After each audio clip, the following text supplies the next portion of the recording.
back to Locker Talk. Okay, so I told y'all that I was going to do my March Madness. What am I saying? What am I saying here? I said I was going to do March Madness lives because I wasn't going to do all the with the editing and things. Y'all know how I do, and y'all know how I get down. And I realized that there was a little bit of a gap in between, so I was going to be on here to do what? Probably tell y'all 2 or 3 updates, and that just wasn't what I wanted to do. So I'm coming back now that we have moved into the sweet 16. So the pool of 64 got down to 32, and now we are at 16. And you know, this is when it really starts to heat up. You already have some teams really come in and make their mark, who's been doing their thing. So this is when it really starts to heat up. And if you don't know who I am, by the way, I am Pretty Girl Des with Pretty Girls Love Sports. And this is Locker Talk, where I give you all things sports, drama, opinions, all the things. If you want to encompass show with someone who's just all the way out there, then this is the show for you. And our series right now is March Madness. So I'm looking at you straight ahead. Hello, welcome. You're on YouTube. And if you're looking at me straight ahead this way, you are on Instagram and TikTok. So what's up, y'all? We are so back. Now, before I get into all the good things, the topics and what's going on, updates and things that we probably already know, but I'm going to reiterate them again, just in case you were waiting for me, right? But I want to talk about my bracket. So I'm going to do my women's bracket first. So obviously, like, I got my brackets behind me. The men's is one side, the women's at the other side. And this is the As They Go bracket. I have to upload and do my Sweet 16 stuff on there, but that's just what it is. So I also created my own brackets. Like I told y'all, I had about 3 or 4 brackets for each, because you just never know. You're supposed to make more than one. You're supposed to get it done. But this is the As They Go bracket, and this is my actual bracket, like my number 1 bracket, right? So I did actually pretty well, surprisingly, because I didn't think I was going to do that good. But going into the Sweet 16, who is actually going into the Sweet 16 for the women: South Carolina, Maryland, UNC, Duke, Texas, Tennessee, Notre Dame, TCU. That's on the Birmingham side. And on the Spokane side, you have UCLA, Ole Miss, LSU, NC State, USC, K-State, Oklahoma, and UConn. So you already know this. This one you already know, right? Right. So with my bracket, though, and I can show y'all, and I even circle, what's side we on? Birmingham is this side for TikTok, Instagram. And then Birmingham is the right way on this side, right? But you can just see it. So you can take a screen grab if you want. So the only teams that I had wrong from the actual bracket who are making it to the Sweet 16 is Alabama, because I thought that Alabama would beat Maryland. And it was a really, really close, like, whoop, whoop, shoot game, right? It was one of them. Maryland, had to come back, and Alabama just couldn't hold on long enough. So in that Birmingham 2 bracket, the only team I didn't have going was Maryland. I had Alabama going instead, but I do also see South Carolina beating whichever team would have gone anyway. So that still kind of sets my bracket up for a little bit of success, right? Okay. And then for the bottom half, I had it completely right. So far, completely right. So we have that. Let me move the mic up so I'm not like explosively in the mic, because that happened on the last one and I was like, oh golly, that's horrible. All right, for the Spokane side, my top Spokane 1 completely, as right now, we're on top. We're completely right with that one. Yeah. Don't tell me I don't know basketball. Okay. And then the little surprise birdie down there was that I did expect Iowa to beat Oklahoma, but instead Oklahoma beat Iowa. I wasn't expecting that, y'all. I was expecting it to be Iowa and UConn, and then I had UConn winning. So that's the only one. So the only 2 I had wrong, which obviously not a perfect bracket, but is a lot better than a lot of brackets I've seen. Get into it. So the only ones I had were Alabama and Iowa.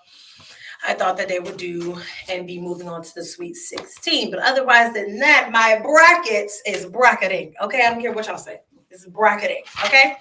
And then for the men's bracket, who we have going into the Sweet 16, this is the actual ones. You have Auburn, Michigan, Ole Miss, hold on. As we go back, Michigan State, Florida, Maryland, Texas Tech, and Arkansas. And on the other side, that was the South and the West. On the other side, for the East and the Midwest, we have Duke, Arizona, BYU, Alabama, Houston, Purdue, Kentucky, Tennessee. That's what we got, right? So when you look at my actual bracket here, my number one bracket, again, I know I don't got to lie to y'all about nothing. I ain't on here to be lying. This is my bracket, right? So within my bracket, I had Auburn, Michigan. So boom. Hold on, let me make up this. I really like the way that the women's bracket is set up. Can we get the same bracket for oh gosh, this I hate this. I hate this so bad. So I had Auburn and Michigan, Ole Miss. What? Oh yeah, sorry. I'm reading it like, what am I reading right now? What am I reading to myself right now? Okay, I can read, y'all, I promise. Okay, so I had Auburn, Michigan, Ole Miss, Marquette. They messed my bracket up. They did. I thought it was on 16. They messed my bracket up. It's cool. Florida, Maryland. I had Drake. That was me. I must have been drunk or something. I don't know. I had Drake though. I had Drake on the Sweet 16. And St. John's. So my whole bottom bracket for the West, the only ones I got right so far is Maryland and Florida. So I don't know. In fact, they're in the West. Like what? Okay. Anywho, on the other side, I did way better. So I had Duke, Arizona, BYU. I did have Alabama, Houston. I thought Clemson will make it to the Sweet 16 because off of performance this season and last year. But McNeese came and messed it up. We already know. I already said that. That was our breaking news. Kentucky, Tennessee, right? And for some reason, I definitely thought that. I think because I didn't really watch Purdue play as much, that I just thought that Clemson would beat Purdue. That's not what happened because Clemson didn't even make it. So I should have read my bracket then, but I didn't know it. I just kept it. So the Purdue one on my one side of the bracket is the only one I did not have correct, and then I had obviously Marquette, Drake, and St. John's. I had that wrong too. So I had 4 wrong for the men, 2 wrong for the women. That's not bad. I gotta keep remembering to look up at the camera and not look at myself because I be looking at myself. I ain't gonna hold on. I'm looking at myself. I gotta make sure I look at the camera lens. Okay. But yeah. So I don't think that's bad. I think that's really, really good. And y'all better get with it. Okay? Because some teams be surprising you, and that's what happened. That's why they wrong. Surprise, okay? But anyway, moving on into some other great, spicy, juicy news. We have a lot of different things to talk about. I'm going to try to make it not as long as possible, but there's a lot to talk about. So as we know that from my previous episode, I said there were a lot of schools. I think it was 27 schools that were double dancing. Okay, double dancing. Don't put baby in the corner. Nobody put baby in the corner. Okay, let me stop. Stop playing. But right now, there are still 4 schools, women's and men's, who are double dancing. Right now, going into the Sweet 16. We will see who makes out the Sweet 16. I do think that we have a good chance of seeing at least one of these schools continuing to double down at the Sweet 16. But anyway, you have Duke, men and women's. Duke's women looks good. They look good. That's the only team I think that still will be double dancing. And y'all know I'm a Vols fan, so. But it's a lot. Vols can't. Okay, no. Oh, keep going. Maryland, men and women. Maryland's women has been better than the men, so I'm surprised there. Ole Miss women have been really, really good. And y'all know I love that coach. But the men, They are teased. They are teased. And then Tennessee men and women. Tennessee men and women, to me, have so much potential for greatness. And they're looking great. They just have to go in there and like dominate the entire game. They have to like minimize the mistakes, especially for the men's side. They have to get tighter with defense for sure. Because when I say that they stressed me like nobody's business when they were playing UCLA, oh my God.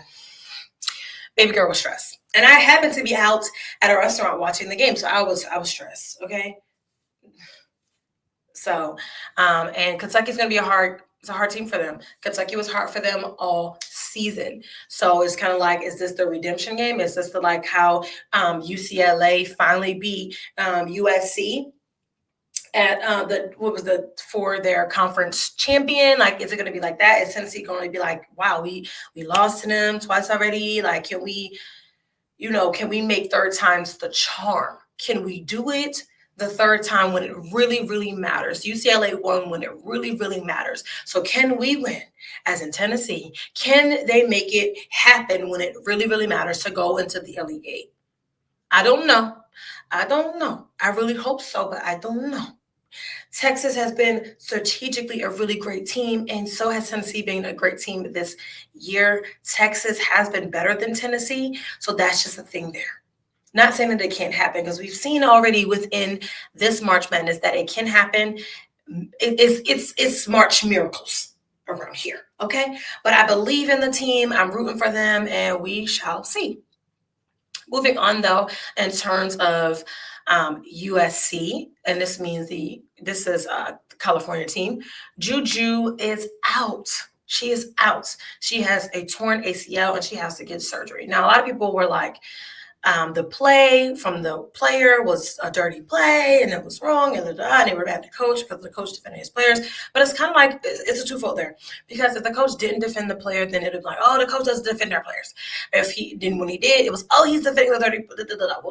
Okay, we understand that. Okay, if the play was wrong, got it. But there's a bigger story on the outside of this. In my opinion, I have to make sure I say that because people get a little up and tight. But in my opinion, Juju should not have been playing in that game. And if she was, not as much. These were two lower seeded games where she really wasn't needed at full capacity, in my opinion, right? Because her team, she does have a good team around her. She is obviously the standout on the team, as we all know. But she has a good team around her where I don't think that she needs to be utilized at full capacity. In the previous game, in the first round, right? It was the first round because they played Southern. Yeah, so they played Southern and then they played Richmond, and now they're going to move on to play Ole Miss.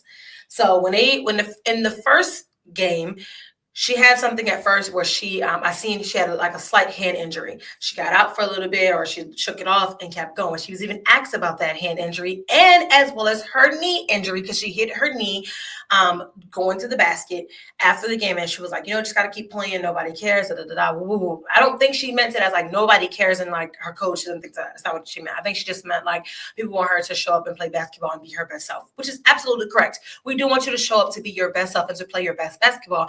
But if you are injured, this is not the time in the season to have injuries that you're going to play on that injury. So I do believe that her injury from the previous game could have played a little part into her injury in the game next after that.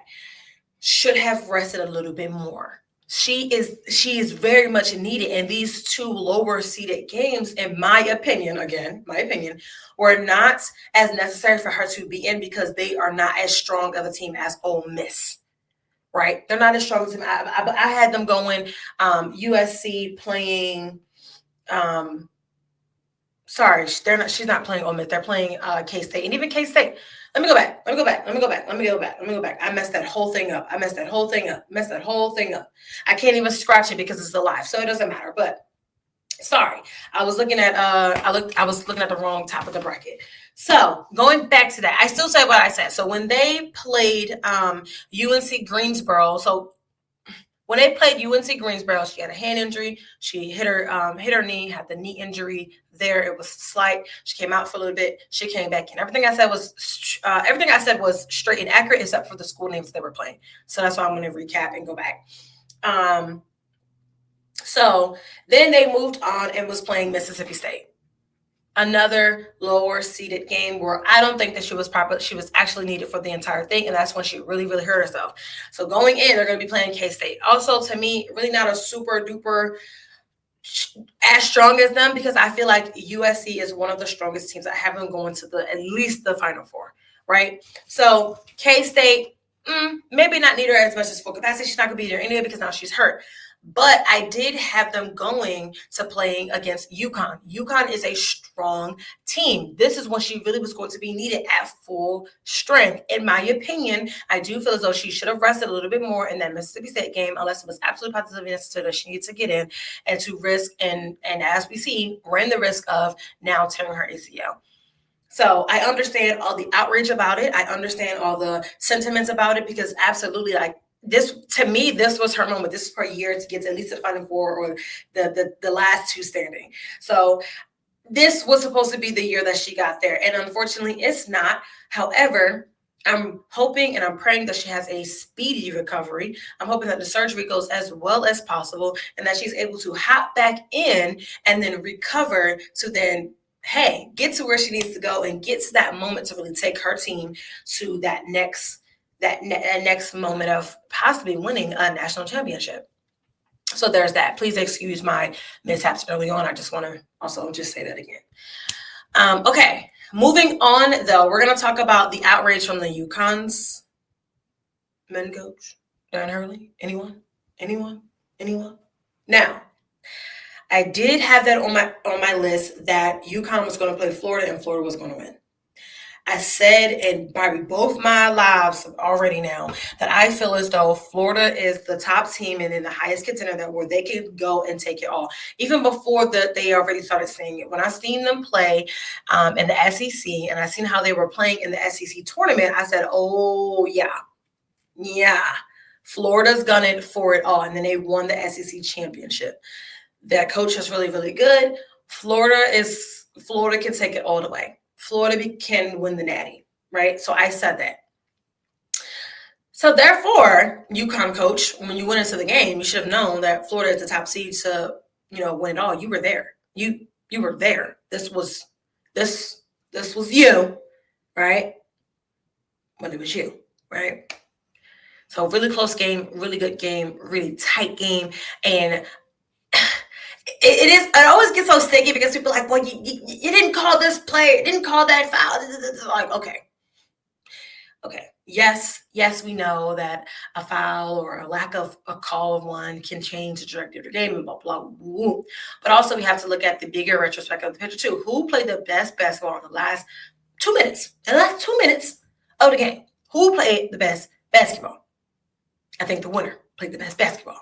Right? So for the head coach to leave out going to the locker room and say that I hope they don't F you over the way they did us was just unnecessary. It was unnecessary. Contain it. Hold it in. Right? Because had it been the other way, would have crucified that Florida coach. Some people are. Some people aren't. Some people are like, oh, well, because they're taking up for him and giving an excuse. It's no excuse. So excuse, that's bad sportsmanship, period. Like at some point, you got to hold your emotions in. You're taking it too far. It was unnecessary. And then they had one of the reporters or one of the people that work in that communications, allegedly, because I wasn't there, set out a threat and was like, I'm going to ruin you if you air that, if you post that, if it's out there. Well, he said it. You know how many cameras are around? Do you know how much stuff is going on? So much is going on. You don't think that somebody's going to catch that? You don't think that somebody's going to get that on camera? Bad sportsman, like conduct, period. And unnecessary. Take your L, hold it, and take it back to UConn with you. Y'all know y'all didn't even play. UConn was not as dominant as they should have been coming in as the defending national champions. I said it.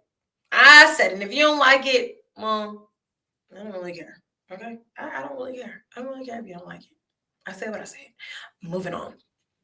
Now, a game that I do agree was a little bit of a, was Gonzaga and Houston. Again, had them on my bracket. I had Houston beating Gonzaga because I just looked at it. I just felt like Houston was a better team. I feel like Houston has been the better team for quite some time, and plus, it's just different. I was riding with Gonzaga until they got to Houston. When they got to Houston, I said, "Oh, we got a problem. Y'all gonna lose. Y'all gonna lose." And a lot of people are saying like, "Oh, that was an Elite Eight matchup, and the committee got it wrong." Everybody always wants to say the committee got it wrong. Okay, sure, the committee got it wrong. However, then people are saying, "Oh, it's because there were 14 SEC teams that made it, and blah blah blah." Woo, woo, woo. Okay, okay. Are you mad? Are you mad? Y'all big mad because 14 SEC teams were good enough to make it to the tournament.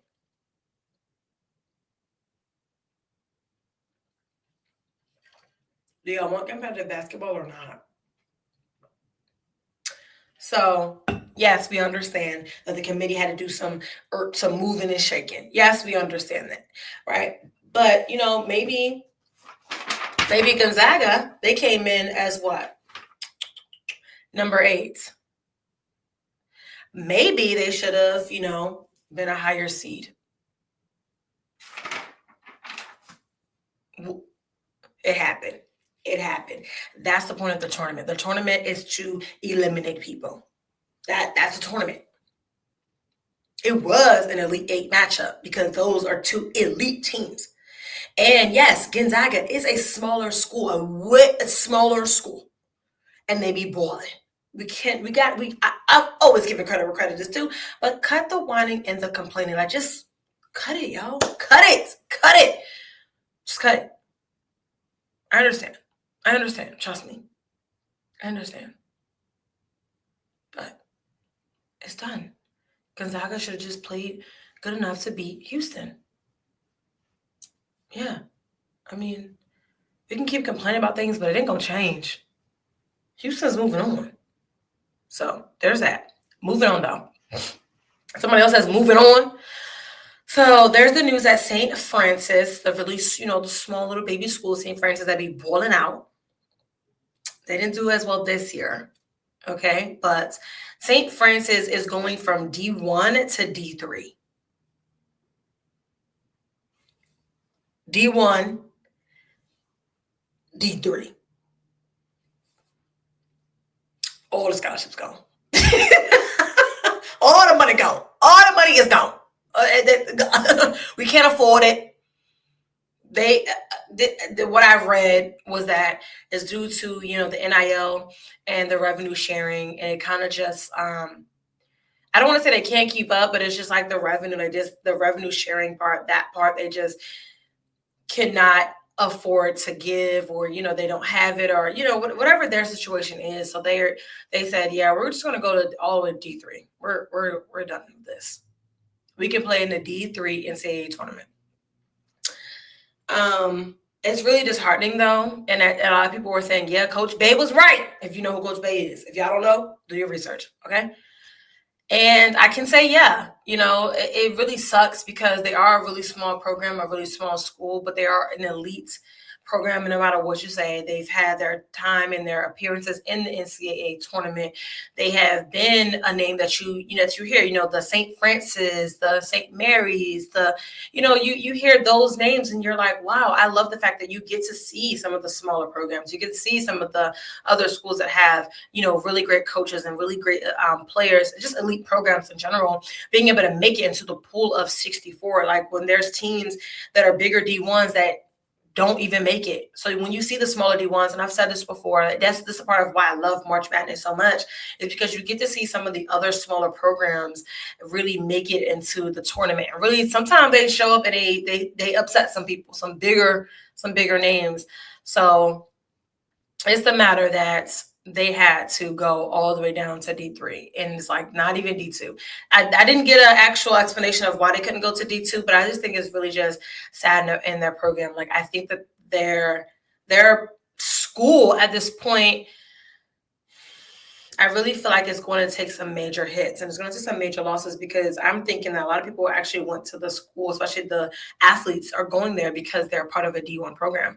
So if you don't have a D1 program anymore, I mean, what do you have to offer? So that really sucks. That kind of was like a suck update for that. So I just had to throw it in there because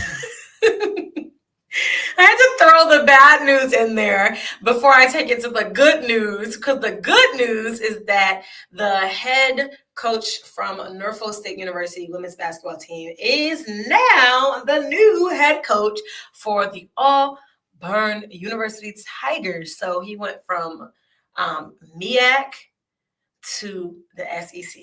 Welcome to the SEC. And y'all know how I previously raved about the Norfolk State women's basketball program. I said how elite it was.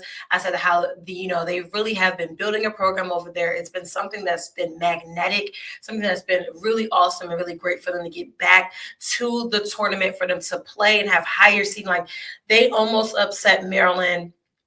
They had a really good seeding this year. They have done some really, really great things.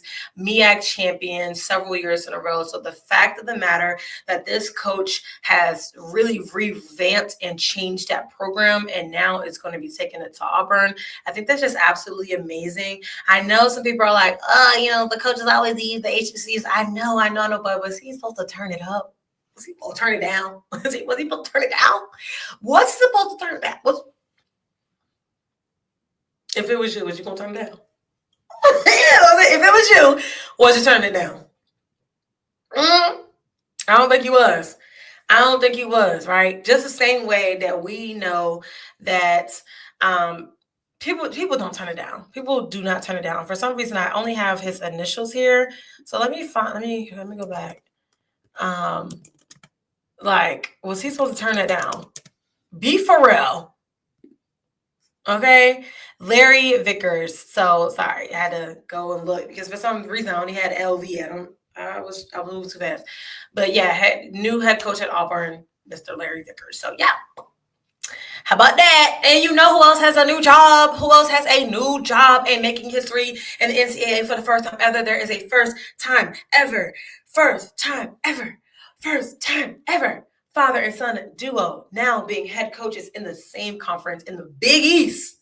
Okay? The Big East. It is Coach Rick Pitino, I think that's how you say it, and Coach Richard Pitino, father and son. And Coach Richard is the son. And he was at New Mexico. As y'all know, New Mexico did beat somebody. Let me go back. New Mexico. Who were they at? Where they at? New Mexico beat Marquette. Anyway, he was head coach at New Mexico. He got, the coach of the year in his previous title, previous conference, and his father got the same award this year for the Big East Coach of the Year. And his father is the head coach at St. John's. So, they're just dipping and doing it and dipping it. Coach Richard will now be the head coach at Xavier. So again, moving up, doing great things, and the Big East has to keep their eye out on for that father and son duo. What I love too is when they were doing a lot of their press conferences together, they always made sure to recognize each other, but also to speak highly of each other. The fact that the father has been coaching, I believe, for 36 years now, 36, 37 years.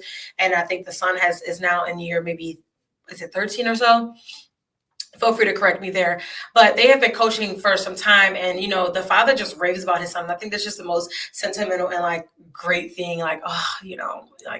My son is amazing and he's doing great things and he's going to be such a great coach. And then Coach Rick will be more likely moving into the Hall of Fame, of course, at some point. He's had a phenomenal career, and just imagine, even if he goes one more year and they play together as father and son, that's just 1 year of history being made. So that's just absolutely amazing. Round of applause for that and for them.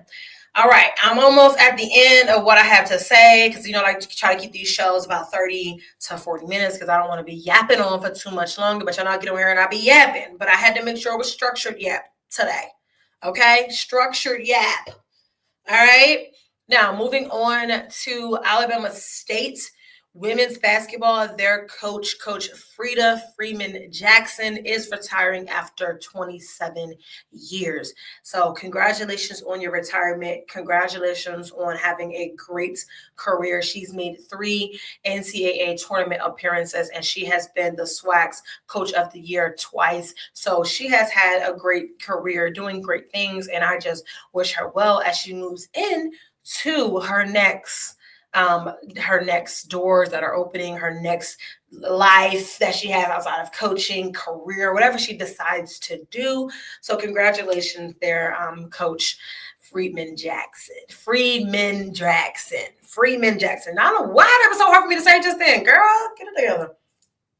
But anywho, y'all, the Sweet 16 is now starting. Obviously, we have 2 Birmingham 3, Birmingham 4. That's happening there. So you have the big people that everybody wants to see, obviously, South Carolina, Tennessee, Texas. You have those schools over there going into Birmingham, Alabama. And then you have the Spokane 1 and 4. And you have those schools going over there like UConn, LSU, UCLA, USC. So you have the 2 different sides of the world. They're going to be battling out to see who they can get to Elite 8. Elite 8 will be in those same exact places and locations. And then you're moving on to your Final Four and then your national championship, which will take place for the women in Tampa. For the men, they're in their respective places as well. I don't know them as well as I probably should know them, but they're all over the place. I know you have some games in Atlanta. So that's cool. So they have their teams and what they're doing there, they spread them out a little bit more. So they have their Sweet 16 going on, and then their Elite 8, same place. And then they're going to be moving on with their Final Four, doing their national championship in San Antonio, Texas. And that'll be happening really at the same time, but really a little bit after the women. So there you go. So there we have it. The pool of 16 is set. I'm super excited to see who brings it out, who comes out on top and make it to the Elite 8. We will know, women start today and tomorrow, and then men are Friday and Saturday. So by Sunday, I may get on again. I may get on tomorrow, or I may just wait until we get to Elite 8. So I'm still just deciding what I want to do. But either way, you know what to do. Make sure you're hitting that like button. Make sure you're hitting that plus sign to become my friend, whether you're hitting that subscribe button on YouTube. Wherever you're doing it, just make sure you're hitting, you're liking, and share this content, because that's how we build a community over here. Always remember, this is Locker Talk, where we talk about everything, all things sports. I'm Pretty Girl Death, and I'm peacing out. And I will definitely see y'all on the next one.